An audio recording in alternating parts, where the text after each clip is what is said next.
നമസ്കാരം, എല്ലാവർക്കും പുതിയ വീഡിയോയിലേക്ക് സ്വാഗതം. മലയാളത്തിൽ ഒരു ബ്രഹ്മാണ്ഡ ചിത്രം ഇറങ്ങുന്നു. ചിത്രത്തിന്റെ പേര് എമ്പുരാൻ. സംവിധായകൻ പൃഥ്വിരാജ് സുകുമാരൻ, അതിന്റെ എഴുത്തുകാരൻ മുരളി ഗോപി, നമ്മുടെ എല്ലാവരും പ്രിയപ്പെട്ട ലാലേട്ടൻ പ്രധാന കഥാപാത്രമായി അഭിനയിച്ചു വന്ന എമ്പുരാൻ എന്ന ചിത്രം റിലീസിന് കുറച്ചു മുമ്പ് ഒരു പ്രൊഡക്ഷൻ കമ്പനി പിന്മാറിയതിന്റെ ഫലമായി രക്ഷകനായി എത്തുന്നു ഗോകുലം ഗോപാലൻ എന്ന് പറയുന്ന വ്യക്തി. അദ്ദേഹത്തിന്റെ സഹായത്തിൽ ഡിസ്ട്രിബ്യൂഷൻ ചെയ്ത് ചിത്രം തിയേറ്ററുകളിലേക്ക് ഗംഭീരമായ വിജയം ചിത്രത്തിന് കിട്ടി. അതിന്റെ ചൊറിച്ചിൽ മാറ്റാൻ വേണ്ടിയിട്ട് അനാവശ്യമായ പ്രശ്നങ്ങളുണ്ടാക്കി അതിനൊരു 10-24 വെട്ടൊക്കെ കൊടുത്തു. പക്ഷേ വെട്ട് കൊടുത്തു എന്ന് പറഞ്ഞ് ചിത്രത്തിന് ഒരു ഓട്ടവും വന്നിട്ടില്ല. ചിത്രം അതിൻ്റെതായ ഇമ്പാക്റ്റിൽ ഇപ്പോഴും ഉണ്ട്. വെട്ടി മാറ്റിയത് വളരെ ചെറിയ ചെറിയ ഭാഗങ്ങളാണ്. അത് ടൈറ്റിൽ കാർഡിലൊക്കെ ഉള്ള ഭാഗങ്ങളാണ് വെട്ടി മാറ്റിയത്. അത് പോയെന്ന് പറഞ്ഞിട്ട് സിനിമയ്ക്ക് യാതൊരുവിധ കുഴപ്പവും വന്നിട്ടില്ല. പക്ഷെ ഇപ്പോൾ ഇതിൻ്റെ കൂടെ ഒരു അന്ന് പറഞ്ഞു പൃഥ്വിരാജിനെതിരെ ED അന്വേഷണം നടത്തണം. RSSന്റെ മുഖപുത്രം ഓർഗനൈസർ പൃഥ്വിരാജിനെതിരെ സ്ഥിരമായി ഇത് വാർത്തകൾ നടത്തിക്കൊണ്ടിരിക്കുന്നു. ജോർദാനിൽ ഷൂട്ട് ചെയ്യാൻ പോയപ്പം പൃഥ്വിരാജിൻ്റെ ബാക്കി ബന്ധങ്ങൾ അന്വേഷിക്കണം എന്നൊക്കെ വന്നു. പക്ഷെ ഇപ്പം റെയ്ഡ് നടക്കാൻ പോകുന്നത് പൃഥ്വിരാജിൻ്റെ അടുത്തല്ല, ഗോകുലം ഗോപാലൻ്റെ ഓഫീസുകളിലാണ്. ഫെമാ നിയമം പാലിച്ചില്ല എന്നും പറഞ്ഞുകൊണ്ട് ഇപ്പം റെയ്ഡ് നടന്നുകൊണ്ടിരിക്കുകയാണ്. സാധാരണ മനുഷ്യർക്കെല്ലാം മനസ്സിലാവും, ഒരു വ്യക്തിയുടെ കഴിവ് കൊണ്ട് വളരെ ബ്രഹ്മാണ്ഡമായൊരു ചിത്രം എടുക്കുന്നു.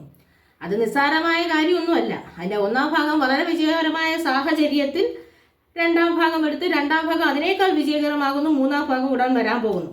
ആ വ്യക്തിയെ ചൂഷണം ചെയ്യാനുള്ള എല്ലാ മാർഗങ്ങളും എടുത്തു, പക്ഷേ എല്ലാം തോറ്റുപോയി.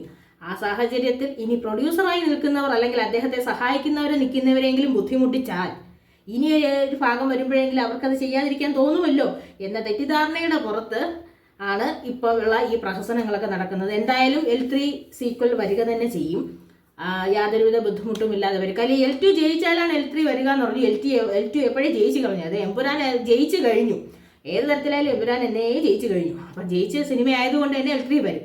അപ്പോൾ ഇപ്പോൾ പറയുന്നത് ഇതിൻ്റെ തന്നെ പശ്ചാത്തലത്തിൽ ഏറ്റവും അധികം ഈ സിനിമയിൽ ഏറ്റവും അധികം സഹായം ചെയ്ത ഗോകുലം ഗോപാലൻ്റെ ചെന്നൈയിലുള്ള കോഴിക്കോടത്തെ പല ഓഫീസുകളിൽ റെയ്ഡ് നടക്കുകയാണ്. എന്തിൻ്റെ പശ്ചാത്തലത്തിലാണ് ഈ റെയ്ഡ് എന്നത് പറയുന്നില്ല. ആദ്യം കരുവന്നൂർ കേസ് എന്നൊക്കെ പറഞ്ഞു, അതൊക്കെ ഒരിക്കൽ തീർന്നതാണ്. എന്തായാലും രണ്ടാമത് വീണ്ടും റെയ്ഡ് നടക്കുകയാണ്. റെയ്ഡ് നടക്കട്ടെ, ED അന്വേഷിക്കട്ടെ. അവർ അന്വേഷിച്ച് എന്താണെന്ന് വെച്ചാൽ കണ്ടെത്തട്ടെ.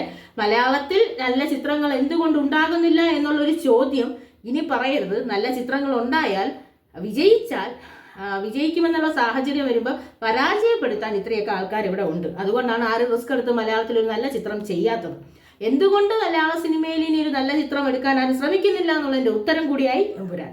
നിങ്ങൾ മലയാളത്തിലേക്ക് നല്ലൊരു മോളിവുഡ് ഇൻഡസ്ട്രിയെ ഒന്ന് ഉയർത്തിക്കൊണ്ടുവരാൻ നല്ലൊരു സിനിമ എടുത്തു കഴിഞ്ഞാൽ ED, പാർട്ടി, പിന്നെ അറിയപ്പെടാത്ത നാട്ടുകാർ, പിന്നെ ബന്ധുക്കൾ ശത്രുക്കളായി തുടങ്ങിയ സകലമാന പ്രശ്നങ്ങളും ഉണ്ടാകുമെന്നുള്ളതിൻ്റെ ഏറ്റവും വലിയ തെളിവാണ് ഇപ്പോൾ നടന്നുകൊണ്ടിരിക്കുന്ന ED റെയ്ഡ്.